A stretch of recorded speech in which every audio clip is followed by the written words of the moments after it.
Let's discuss lock cylinder replacement on a Volkswagen product. This is a late 90s Golf that we're working on here today, and very similar to a lot of these with a flat blade key, which is going to be inserted into the steering column. Well, first thing we need to do, safety first. Disconnect the battery because we're going to be removing the airbag and part of the steering column today, so it's very important that everything's powered down. So we've already gone ahead, removed a couple of the covers here.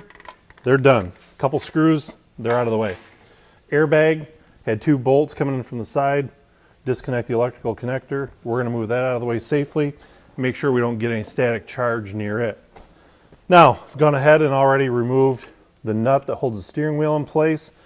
Disconnected the electrical connector for the horn contacts and for the airbag down below. Now, quite often with a lot of domestic products, when we remove the steering wheel, we have to have a special puller.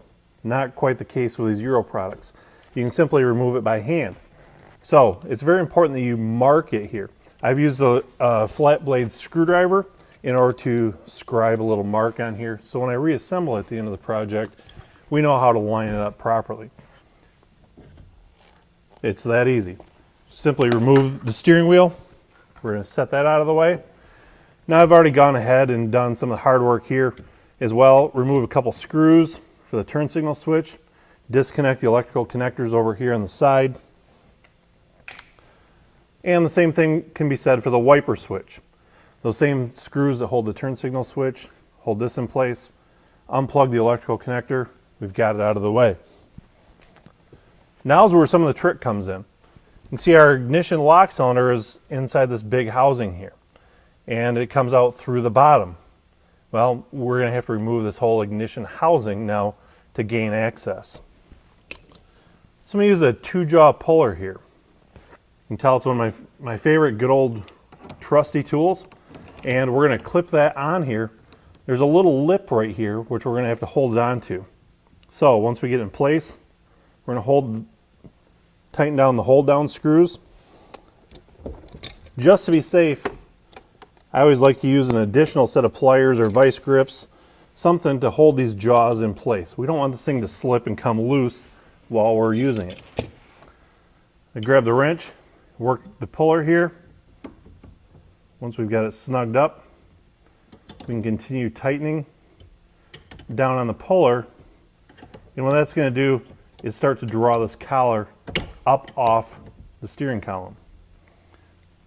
So we continue working this slowly, bit by bit. Make sure it's not slipping off, and we're working the collar up off the steering column. Once we get our collar loose, we're going to set that off to the side here for reassembly later. Now there's going to be a little bolt down here holding this housing in place. And when these things are torqued at the factory, the head snaps off. So they can be kind of difficult to get off. Sometimes you might have to use a vice grips to grab it. Other times a little chisel and tap it around with a hammer might be necessary as well to get this out. And so we're going to save this or hopefully use a new bolt for reassembly. Once that bolt is out, now our whole housing should be loose. We're going to remove the tension spring and gently work this housing up a little bit, and you can see it started to slide out. Now it gives me access to get to the rest of the electrical connectors for the ignition switch itself. Once those ignition switch connectors are disconnected, we'll be able to remove the complete assembly and begin replacing our lock cylinder. Now that we've got the housing removed from the vehicle, we have to access the backside here and remove this Phillips head screw. Once we get the screw out, look at how easy the ignition switch comes out. Literally falls right out of place. Now we can access the backside of the lock cylinder, and you can see we're going to have to do some work inside here in order to release it and get it out the front side. Well, now that we've got our ignition switch off, we've got our lock cylinder housing here in the vise, we have to do a little bit of drilling. And I'll be the first to tell you, I'm not a fan of drilling anything to remove it, but yes, it is a factory procedure. So what we have to do is access where this little release tab is on our old lock cylinder. You can see me pressing it here on the new one. That's what I need to get at on the old one. So if we hold it up here, we can figure out how far down we have to go. And by lining it up, we can see I'm going to be just a little bit off of center here. So we don't need a big hole. 1/8 inch drill bit is perfectly acceptable. And then we're going to go where we made our mark, and we're gently going to drill. We only want to just break the surface here, and the hole's only got to be about 1/8 of an inch deep. Get through this aluminum in order to get to that spring.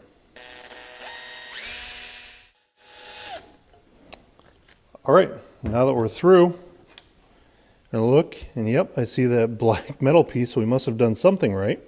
I'm going to use my straight pick here to press up against that spring, and now we can remove our old lock cylinder. All right, now that we've got our lock cylinder inserted into the housing, we've gone ahead and installed the ignition switch, tightened up that little Phillips head screw on the backside here, and this thing runs through the motions just perfectly. Nice, smooth. We can feel all the different positions here. It releases the way it should. We're good to go.